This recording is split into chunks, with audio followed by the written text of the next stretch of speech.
Pemirsa, setelah dituding menyalahgunakan fasilitas negara, Presiden Susilo Bambang Yudhoyono juga diduga melanggar ketentuan cuti saat berkampanye. SBY mengambil cuti untuk berkampanye selama 3 hari dalam seminggu, padahal aturan cuti hanya memberikan 2 hari cuti selama 1 minggu. Panitia Pengawas Pemilu menemukan dugaan pelanggaran cuti kampanye yang dilakukan Presiden Susilo Bambang Yudhoyono. Sesuai peraturan pemerintah nomor 18 tahun 2013, pejabat negara hanya boleh mengajukan cuti selama 2 hari dalam 1 pekan selama kampanye akbar.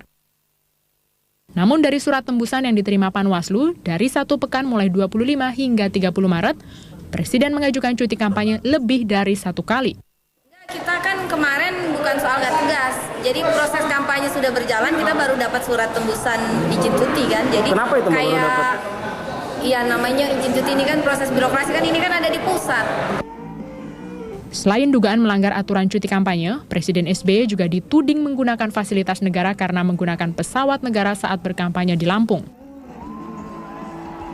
Untuk memastikan bahwa tidak terjadi kesalahan di dalam penggunaan anggaran negara dan sebagainya, pada akhir kampanye Presiden akan mengundang Badan Pemeriksa Keuangan untuk mengaudit dana kampanye ataupun dana yang digunakan selama kampanye pemilu.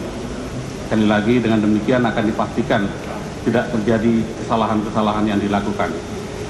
Ini kalau pengaturan cutinya di kabinet seperti apa? Apakah tidak akan mengganggu, Pak? Ya, kita mengajukan cuti ke kabinet, nanti kabinetnya mengatur. Oke. Itu sudah diatur semua, gitu. Dan tidak mengganggu, Pak? Dan tidak mengganggu, gitu. Ya. Undang-Undang Nomor 8 Tahun 2012 tentang Pemilihan Umum Legislatif melarang pejabat negara, termasuk Presiden, menggunakan fasilitas negara saat berkampanye.